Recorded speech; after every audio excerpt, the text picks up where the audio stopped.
وہ نوربانو کے پاس تھیں۔ اس نے اس سے ان کے بارے میں پوچھا بھی تھا، نوربانو نے اسے سرسری طور پر بتایا بھی تھا، لیکن یہ بھی جتا دیا تھا کہ عبدالحق کی اجازت کے بغیر وہ اسے نہیں دے سکتی۔ ارجمند خود بھی ان باتوں کا خیال رکھتی تھی۔ تجسس کے باوجود اس نے عبدالحق سے اجازت لی، نہ نوربانو سے اصرار کیا۔ آپ ہی سے کہتی تو وہ آپ کو پڑھ کر سنا دیتی، اس نے کہا۔ کئی بار کہا پر وہ ٹالتی رہی، اور پھر وہ دور چلی گئی تو بات ہی ختم ہو گئی۔ ارجمند اس پر سوچتی رہی۔ واقعی اس کہانی کے 3 راوی تھے، عبدالحق کے والد، حمیدہ اور خود عبدالحق۔ عبدالحق کی یادداشت کے آغاز سے قبل جو کچھ ہوا وہ صرف اس کے والد اور حمیدہ ہی جانتے تھے۔ تینوں کے بیان ملنے پر ہی مکمل کہانی سامنے آ سکتی تھی۔ عبدالحق خود کچھ بتانے والا نہیں تھا، حمیدہ سب کچھ بتا چکی تھی۔ اب والد مرحوم کی ڈائریاں ہی کہانی کو مکمل کر سکتی تھیں۔ حمیدہ پر اسے رشک آتا تھا، اسے اللہ نے وقت کے ساتھ چلنے کی زبردست صلاحیت دی تھی۔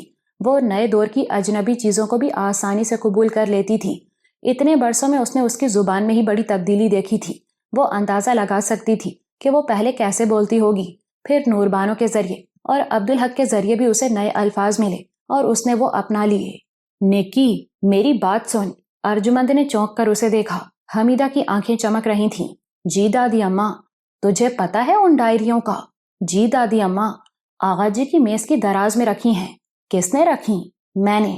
میں سمجھی عبدالحق نے رکھی ہوں گی، انہیں تو شاید اب وہ یاد بھی نہیں، ارجمند نے کہا۔ آپ ہی کے انتقال کے بعد میں نے انہیں سنبھال کر رکھ دیا تھا۔ حمیدہ کو ایک خیال نے چونکا دیا۔ اور تو نے کبھی انہیں کھول کر بھی نہیں دیکھا؟ اس کے لہجے میں حیرت تھی۔ نہیں دادی اماں، تو کیسی ہے نیکی، تیرا کبھی دل بھی نہیں چاہا؟ دل تو بہت چاہتا تھا دادی اماں، لیکن آغا جی کی امانت، آغا جی کی اجازت کے بغیر میں کیسے پڑھ سکتی ہوں انہیں؟ لے، میاں بیوی میں کون سا پردہ ہوتا ہے؟ پھر بھی دادی اماں، کچھ چیزیں بہت ذاتی ہوتی ہیں، اللہ نے منع کیا ہے اس بات سے۔ ارے پگلی، اس میں کوئی شرم کی بات نہیں، عبدالحق کے لیے تو وہ عزت اور فخر کی بات ہے۔ پتہ ہے، اس کے بعد ہی تو اس نے اپنے ہر سرٹیفکیٹ پر ٹھاکر جی کا نام تبدیل کرایا تھا۔ کہتا تھا میرے والد بھی مسلمان تھے الحمدللہ۔ بے شک اماں، بات تو عزت اور فخر کی ہے، لیکن آغا جی کی اجازت کے بغیر تو میں انہیں کھول کر بھی نہ دیکھوں۔ پر اب میں تجھ سے کہتی ہوں کہ وہ مجھے پڑھ کر سنا۔ میں آپ سے بھی یہی کہوں گی دادی اماں کہ پہلے آغا جی سے اجازت لے لیں، آپ کا ہی بھلا ہے اس میں، اللہ کا حکم ہے نا دادی اماں۔ ارے میرا عبدالحق پر حق نہیں ہے کیا؟ حمیدہ جھنجھلا گئی۔ اور وہ مجھے منع کر دے گا کیا؟ دیکھیں اماں، آپ خود پڑھ لیں تو شاید یہ آپ کا حق ہے۔ ارجمند کے لہجے میں عاجزی تھی۔ لیکن آپ کسی اور سے پڑھوائیں تو یہ دوسری بات ہے، بلا وجہ میں بھی گناہگار اور آپ بھی، اور پوچھ لینا کوئی بری بات تو نہیں، آپ کا مرتبہ تو کم نہیں ہوگا۔ بات حمیدہ کی سمجھ میں آ گئی۔ تو نے ٹھیک کہا نیکی، میں عبدالحق سے پوچھ لوں گی۔ عبدالحق کے لیے لاہور میں بس یہی ایک خوبی تھی کہ یہاں زبیر بھائی رابعہ اور ساجد اسے مل گئے تھے۔ دوسری یہ کہ پابندی کی زنجیریں کٹ گئی تھیں، وہ آزاد تھا۔ کب سے وہ حق نگر نہیں جا سکا تھا، اب جا سکتا تھا۔ مولوی مہر علی کی وہ بہت کمی محسوس کرتا تھا، باقی سب کچھ ویسے کا ویسا ہی تھا۔ کچھ دن تو وہ الجھنوں میں پھنسا رہا، پھر تبدیلی کے ساتھ ہم آہنگی پیدا ہوئی تو پرانے مسائل سر اٹھانے لگے، بلکہ وہ اور بڑھ گئے۔ کراچی میں وہ روز آفس جاتا تھا، شام تک ارجمند سے دور رہتا، دفتری کاموں میں الجھا رہتا تو مسئلہ صرف تصور تک محدود تھا۔ اب وہ ہر وقت اس کی نگاہوں کے سامنے رہتی تھی اور وہ اسے پہلے سے بھی زیادہ پرکشش لگنے لگی تھی۔ بیڈ روم کا معمول ان کا وہی کراچی والا رہا، بلکہ اب تو اسے نیچے سونے میں لطف آنے لگا تھا۔ یہاں وہ ایک اور آزمائش سے گزرا۔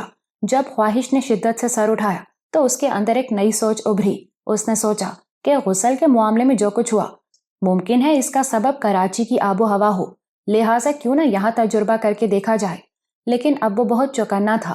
اپنی آخری کوشش کے نتیجے میں وہ جمعے کی نماز سے محروم ہوا تھا۔ وہ اس کے لیے ایک ایسا نقصان تھا جسے وہ زندگی بھر نہیں بھول سکتا تھا۔ اس دن اس نے فیصلہ کر لیا تھا کہ اب اس سلسلے میں کوئی تجربہ نہیں کرے گا۔ یہاں بھی وہ فوراً ہی سمجھ گیا کہ یہ اس پر شیطان کا حملہ ہے۔ اس نے اس خیال کا وہیں گلا گھونٹ دیا۔ اس نے اس مسئلے پر قرآن حکیم سے رہنمائی حاصل کرنے کے بارے میں سوچا۔ اس کا ایمان تھا کہ دنیا کے ہر مسئلے کا حل قرآن، سنت اور سیرت طیبہ میں موجود ہے، لیکن اس کا مسئلہ تو بالکل ہی انوکھا تھا۔ ایسی کوئی نظیر بھی اس کے سامنے نہیں تھی، لیکن اس کا ایمان پختہ تھا۔ وہ اس پر سوچتا رہا، لیکن کچھ سمجھ میں نہیں آیا۔ یہ اللہ کی رحمت تھی اس پر کہ وہ یہ سوچنے کے لیے بھی تیار نہیں ہوا کہ اس کے مسئلے کا حل موجود نہیں ہے، بلکہ اس نے عاجزی سے سوچا کہ اللہ کا کلام تو ایسا ہے کہ قیامت تک لوگ اسے سمجھنے اور اس کی تشریح کرنے کی کوشش کرتے رہیں گے، لیکن پوری طرح کبھی نہیں سمجھ پائیں گے، اور وہ تو وہ لوگ ہوں گے جنہوں نے باقاعدہ اس کا علم حاصل کیا ہوگا، اور اللہ نے اپنی جانب سے بھی انہیں نوازا ہوگا، جبکہ اس کی تو اوقات ہی کیا ہے، وہ تو بس قرآن پڑھ لیتا ہے، اور اللہ کی رحمت ہو تو کسی آیت کا ظاہری سامنے کا مفہوم سمجھ لیتا ہے۔ پھر قرآن تو آخری کتاب ہے، قیامت تک کے لیے نازل کیا گیا ہے، یہ ہر دور ہر عہد کے لیے کافی و شافی ہے۔ اس میں کتنی پیشن گوئیاں ہیں جو بعد میں پوری ہوئیں، اور کتنی ہیں جو قیامت تک پوری ہوتی رہیں گی۔ یہ تو آفاقی کلام ہے، اب اسے گہرائی میں سمجھنا بندے کے بس کی بات نہیں، البتہ اللہ جسے چاہے نواز دے اور جتنا چاہے نواز دے۔ اس کوشش کے بعد وہ بس اللہ سے ہی رجوع کر سکتا تھا، اور بالآخر اللہ نے ہی اس کی رہنمائی فرمائی، اور اس کے ایمان کے مطابق قرآن ہی کے ذریعے رہنمائی فرمائی۔ پہلے تو اس نے سوچا تھا کہ کسی صاحب علم کے سامنے اپنا مسئلہ رکھ کر اس سے مشورہ لے، مگر یہ ناممکن تھا۔ اس کے مزاج میں شرم و حیا اتنی تھی کہ اس کی زبان ہی نہ کھلتی۔ وہ تو شاید یہ مسئلہ مولوی مہر علی کے سامنے بھی بیان نہیں کر سکتا تھا۔ اللہ اپنے بندوں کا پردہ بھی رکھتا ہے اور ان کی مدد بھی فرماتا ہے۔ اس نے رحمت فرمائی اور بغیر کسی وسیلے کے اس کا مسئلہ حل فرما دیا۔ اس روز سورہ بقرہ کی تلاوت کرتے ہوئے وہ 45ویں آیت مبارکہ پر ٹھٹک گیا۔ اس نے اسے کئی بار پڑھا، اور مدد لو صبر سے اور نماز سے، اور بے شک یہ بہت گراں ہے سوائے ان بندوں کے جن کے دلوں میں ڈر اور عاجزی ہے۔ اس نے اور پیچھے سے پڑھ کر غور کیا۔ اس میں اہل کتاب کے لیے وعید تھی جو دوسروں کو عمل کرنے کا کہتے تھے اور خود عمل نہیں کرتے تھے، لیکن اسے یہ حکم عمومی لگا، اور مدد لو صبر سے اور نماز سے۔ اس نے تفسیر میں اس آیت مبارکہ کو دیکھا۔ قرآن کو سمجھنے والوں میں سے کسی کا قول تھا کہ صبر سے مراد روزہ ہے، اس لیے رمضان المبارک کو ماہ صبر کہا جاتا ہے۔ اسے لگا کہ اللہ اسے راہ دکھا رہا ہے، روزہ اور نماز۔ اس سے یاد آیا کہ سورہ نور میں ان لوگوں کے بارے میں ایک آیت ہے جو شادی کے لیے مالی استطاعت نہیں رکھتے۔ اس نے تفسیر کی وہ جلد کھولی جس میں سورہ نور تھی۔ بالآخر اسے وہ آیت نظر آ گئی، وہ 33ویں آیت تھی۔ اس میں ان لوگوں کو جو آزاد عورت سے نکاح کی استطاعت نہیں رکھتے، لونڈی سے نکاح کی اجازت دی گئی تھی، لیکن حضور صلی اللہ علیہ وآلہ وسلم نے صبر کرنے کو اس پر ترجیح دی تھی، کیونکہ اس سے نکاح کی صورت میں اولاد غلام ہوگی، اور صبر کی صورت میں بشارت تھی کہ اللہ ایسے شخص کو اپنے فضل سے غنی کر دے گا۔ پھر اسے حضور صلی اللہ علیہ وآلہ وسلم کی حدیث نظر آئی۔ آپ صلی اللہ علیہ وآلہ وسلم نے نوجوانوں سے خطاب کرتے ہوئے فرمایا کہ جس کی شادی کی استطاعت نہ ہو وہ روزے رکھے، کیونکہ یہ شہوت کو توڑنے والی ہیں۔ اس کے دل کو قرار آ گیا، اس کا دل امید سے بھر گیا۔ بے شک اس کا مسئلہ نکاح نہیں تھا، وہ تو شادی شدہ تھا، لیکن اس کا مسئلہ نفس سے لڑنے کا تھا، اور اس کا حل اسے مل گیا تھا۔ پہلی بار اس کی سمجھ میں آیا کہ روزہ کتنی بڑی عبادت ہے اور اس کے کتنے فائدے ہیں۔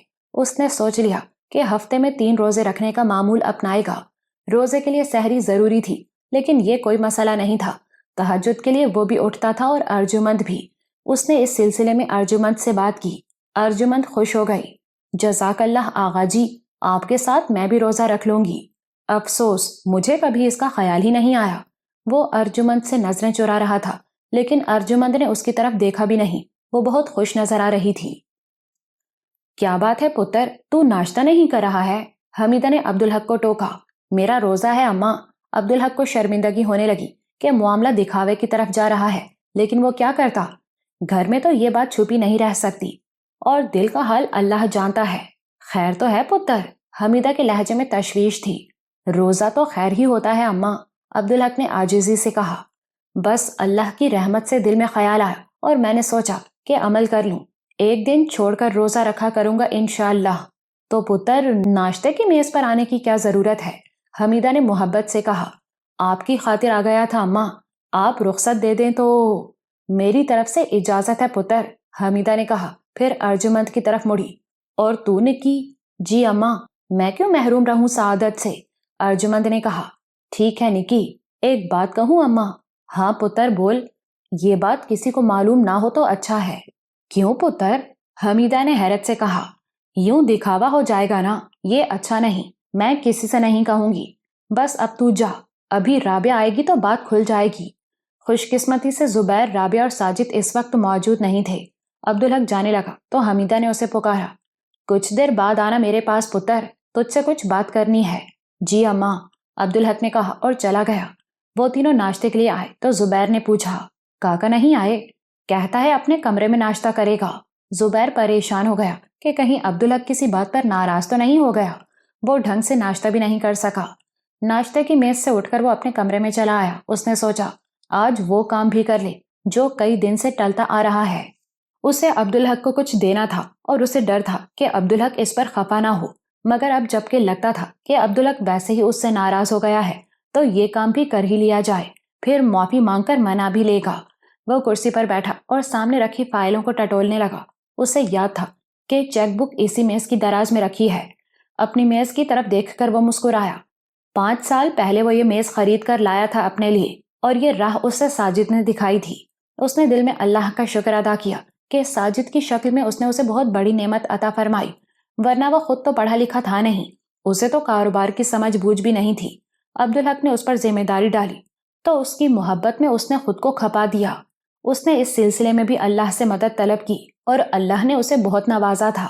کارندے اسے بہت اچھے مل گئے تھے، محنتی اور ایماندار، مگر سب سے بڑھ کر اسے ساجد سے مدد ملی تھی۔ ساجد کی مدد سے اس نے لکھنا پڑھنا سیکھا۔ یہ سب کچھ عبدالحق کے تو علم میں بھی نہیں تھا کیونکہ اس کے کراچی جانے کے بعد ہوا تھا۔ ساجد پہلے تو اسے خود پڑھاتا رہا، پھر اسی کے اصرار پر زبیر نے نائٹ اسکول میں داخلہ لیا، وہاں سے پچھلے سال اس نے میٹرک کیا۔ کیسا کیسا فضل فرمایا میرے رب نے، اس نے سوچا اور اس کی آنکھیں بھیگنے لگیں۔ پچھلی زندگی تو اب اسے دھندلا سا خواب لگتی تھی، بلکہ وہ جیسے وہ نہیں کوئی اور تھا جس نے وہ زندگی گزاری تھی۔ پھر اللہ نے اسے گمراہی سے نکالا، ہدایت سے نوازا، اولاد عطا فرمائی، کاروبار کی سوجھ بوجھ عطا فرمائی، دنیا میں وہ مقام اور مرتبہ عطا فرمایا جس کی اس نے خواہش بھی نہیں کی تھی، اور سب سے بڑی بات یہ کہ اسے غرور اور بد دماغی سے محفوظ رکھا۔ اس کی عاجزی سلامت رہی۔ دنیا کی نظروں میں کچھ بھی ہو، وہ خود تو پہلے بھی نوکر تھا اور اب بھی نوکر ہی ہے۔ اس نوکری میں ہی اس کی عزت ہے۔ اسے پتہ بھی نہ چلا کہ اس کی آنکھوں سے آنسو بہ رہے ہیں، شکر کے آنسو۔ احساس ہوا تو اس نے چونک کر انہیں پوچھا، پھر اس نے مطلوبہ فائل اٹھائی، دراز سے ایک چیک بک اور پاس بکس نکالی اور انہیں ایک لفافے میں رکھ لیا۔ عبدالحق کا خیال آیا تو وہ پھر پریشان ہو گیا۔ اس کی سمجھ میں نہیں آ رہا تھا کہ اس سے ایسی کیا غلطی ہو گئی جس نے اسے ناراض کر دیا۔ وہ فائل اور لفافہ لے کر اٹھا ہی تھا کہ دروازے پر دستک ہوئی۔ اپنے کمرے میں عبدالحق کو خیال آیا کہ ناشتے پر اس کی اور ارجمند کی غیر موجودگی زبیر اور رابعہ کو بہت غیر معمولی لگے گی، نہ جانے وہ کیسے کیسے گمان کریں گے۔ اور سچ ہے کہ اصل بات معلوم نہ ہونے کی صورت میں تو انہیں اس میں نظر انداز کیے جانے کا، توہین کا احساس ہوگا۔ اس خیال نے اسے بے چین کر دیا۔ اس نے فیصلہ کر لیا کہ اس سلسلے میں اسے ان سے معذرت کرنا ہوگی، اور وہ بھی فوری طور پر۔ اسے زبیر کے جانے سے پہلے ہی اس سے ملنا تھا۔ پھر اسے یاد آیا کہ حمیدہ نے بھی اسے بلایا تھا اور اس کے لہجے میں تاکید تھی، نہ جانے کیا بات ہوگی۔ کچھ دیر بعد وہ اپنے کمرے سے نکلا اور حمیدہ کے کمرے کی طرف چل دیا۔ زبیر کے لیے ناشتے پر عدم موجودگی کا اتنی دیر میں اس نے عذر تلاش کر لیا تھا۔ حمیدہ اپنے کمرے میں اکیلی تھی۔ عبدالحق اس کے پاس جا بیٹھا۔ تم نے مجھے بلایا تھا اماں؟ حمیدہ کو یاد ہی نہیں رہا تھا۔ میں نے؟ اس نے حیرت سے کہا۔ پر کیوں؟ عبدالحق ہنسنے لگا۔ یہ میں کیسے بتا سکتا ہوں اماں؟ حمیدہ چند لمحے ذہن پر زور دیتی رہی، بالآخر اسے یاد آ گیا۔ ہاں پتر، یاد آ گیا۔ کیا بات ہے اماں؟ وہ ٹھاکر ویر جی کی ڈائریاں تھیں نا، ان کے بارے میں پوچھنا تھا۔ عبدالحق کی کچھ سمجھ میں نہیں آیا۔ کیا پوچھنا تھا اماں؟ یہی کہ وہ کہاں ہیں؟ میری میز کی دراز میں ہے اماں۔ میں سمجھی تھی کہ تجھے یاد بھی نہیں ہوں گی۔ کیسی باتیں کرتی ہو اماں، انہیں میں بھول سکتا ہوں بھلا؟ عبدالحق نے کہا۔ وہ تو میری نسلوں کی امانت ہیں۔ نور الحق بڑا ہوگا تو اسے پڑھواؤں گا۔ جب پریشان ہوتا ہوں تو انہیں پڑھتا ہوں اور اللہ کا شکر ادا کرتا ہوں۔ حمیدہ کو یہ سن کر خوشی ہوئی۔ چل، تیرے بیٹے کی تو وہ امانت ہے، بیوی کو بھی پڑھائی تو نے؟ ارجمند ہی کے پاس تھی وہ اماں، اور اس نے میری دراز میں رکھی۔ اس کا یہ مطلب نہیں کہ اس نے وہ پڑھی بھی ہوں گی۔ کیسی باتیں کرتی ہو اماں؟ بھائی اس کے پاس ہی تھیں، لیکن اس نے نہیں پڑھی۔ آپ نے پوچھا تھا اس سے؟ ہاں، بولی یہ بہت ذاتی چیز ہوتی ہیں، بغیر اجازت کے نہیں پڑھ سکتی۔ تو اجازت لے لیتی۔ تو جانتا ہے اسے، کتراتی ہے وہ۔ اس کے لیے تو یہ پڑھنا مجھ سے بھی زیادہ ضروری ہے۔ وہی تو نور الحق تک یہ سب پہنچائے گی، وہی تو اللہ کے حکم سے یہ فیض آگے بڑھائے گی۔ اور میں، حمیدہ نے کچھ چبھتے ہوئے لہجے میں کہا۔ عبدالحق نے اس کے دونوں ہاتھ اپنے ہاتھوں میں لیے اور ہونٹوں سے لگا لیے۔ برا مان گئی اماں؟ نہ پتر، برا کیوں مانوں گی بھلا کہ ارجمند کو تم سے زیادہ سمجھا؟ اس پر کبھی برا نہیں مانوں گی، یہ تو میں خود چاہتی ہوں، پر تو اسے اتنا نہیں سمجھتا جتنا حق ہے اس کا۔ عبدالحق چونکا۔ ارجمند نے کوئی شکایت کی ہے تم سے؟ توبہ کر پتر توبہ، وہ کوئی شکایت کرنے والی ہے؟ یہ تو میں خود سمجھتی ہوں، پر تجھے کبھی ٹوکا نہیں۔ سمجھتی تھی تو ٹوکا کیوں نہیں؟ اچھا نہیں لگتا پتر، تو کوئی بچہ تو نہیں کہ راہ دکھاؤں تجھے، پر آج ٹوک رہی ہوں۔ وہ نور بانو تھی جو اپنے حق سے زیادہ زبردستی بھی لے سکتی تھی، اور یہ ارجی ہے پتر جو اپنا حق بھی کبھی نہ مانگے۔ تو دے دے تو اللہ کا شکر بھی ادا کرے اور تیرا شکریہ بھی۔ ایسے بندے کے ساتھ بے انصافی بہت بری ہوتی ہے پتر۔ میں اپنے طور پر کوشش تو کرتا ہوں اماں۔ حمیدہ کو احساس ہوا کہ بات بہت دور نکل گئی۔ میں یہ کہہ رہی تھی کہ میں بھی نور الحق کو بہت کچھ بتا سکتی ہوں اور بتاتی بھی ہوں۔ اس نے کہا، تم سے زیادہ بتانے والا کون ہوگا اماں؟ تم نے تو سب کچھ اپنی آنکھوں سے دیکھا ہے۔ ہاں پتر، پر ٹھاکر ویر جی کا مجھے نہیں پتا، اسی لیے ڈائریوں کا پوچھ رہی تھی۔ تو اماں ارجمند سے کہو، وہ پڑھ کر سنا دے گی کسی دن۔ کہا تھا اس سے، کہنے لگی پہلے آغا جی سے اجازت لیں۔ عبدالحق کو ارجمند پر پیار آ گیا۔ عجیب لڑکی ہے، نہ اپنا حق سمجھتی ہے نہ کسی اور کا۔ تو پتر، تو اسے ڈائریاں پڑھنے کی اجازت دے دینا۔ نہیں اماں، وہ مجھ سے اجازت مانگے گی تو دوں گا، بغیر مانگے نہیں۔ بچوں جیسی بات۔ ہاں، تم اسے کہہ دینا کہ میں نے اجازت دے دی ہے، وہ تمہیں پڑھ کر سنا سکتی ہے، اور چاہے تو خود بھی پڑھ سکتی ہے، جب جی چاہے اور جتنی بار جی چاہے۔ اس سے کہنا نور الحق اس کا بیٹا نہیں، لیکن پال تو وہی رہی ہے اسے مناسب وقت پر یہ سب بتانا۔ اللہ نے ہم پر جو فضل فرمایا، رحمت کی، اس سے آگاہ کرنا اس کا فرض ہے۔ حمیدہ کے چہرے کا رنگ بدل گیا۔ بری بات پتر، مجھ سے تو یہ بات کہہ دی تو نے، پر اس سے کبھی نہ کہنا، بہت دل دکھے گا اس کا۔ کون سی بات اماں؟ عبدالحق جان بوجھ کر انجان بن گیا۔ یہی کہ وہ نور الحق کی ماں نہیں۔ اب حقیقت تو حقیقت ہے نا اماں، وہ تو نہیں بدل سکتی۔ بدل جاتی ہے پتر، اور بندے کو پتہ بھی نہیں چلتا۔ حمیدہ کے لہجے میں بے رخی تھی۔ بے خبر آدمی کو حقیقت کی بات نہیں کرنی چاہیے۔ تو کیا جانے، تجھے کیا معلوم؟ اتنے شدید رد عمل پر عبدالحق دم بخود رہ گیا۔ اس کی سمجھ میں نہیں آیا کہ ایسی کون سی بہت بری بات کہہ دی اس نے جو حمیدہ کے تیور یوں بدل گئے۔ کیا مطلب اماں، تم ایسے خفا کیوں ہو گئیں؟ حمیدہ کو بھی خیال آ گیا کہ ایک لمحے میں راز فاش ہو جائے گا۔ اس نے تیزی سے بات بنائی، مگر اس کے لہجے میں اب بھی تندہی تھی۔ نکی نور الحق کی ماں نہیں تو میں کب تیری ماں ہوں؟ مجھے ماں کیوں کہتا ہے، کیوں سمجھتا ہے؟ وہ اور بات ہے اماں، مجھے تو تم نے… حمیدہ نے اس کی بات کاٹ دی۔ اگر آگے کبھی ایسی بات کی تو پھر مجھے اماں نہ کہنا۔ عبدالحق نے کچھ کہنا چاہا، مگر حمیدہ نے ہاتھ کے اشارے سے اسے روک دیا۔ اس کے چہرے پر جو درشتی تھی، اسے دیکھ کر عبدالحق سہم گیا۔ حمیدہ نے کبھی اس سے اتنے سخت لہجے میں بات نہیں کی تھی۔ بس، اب آگے سے ایک لفظ نہیں کہنا ہے۔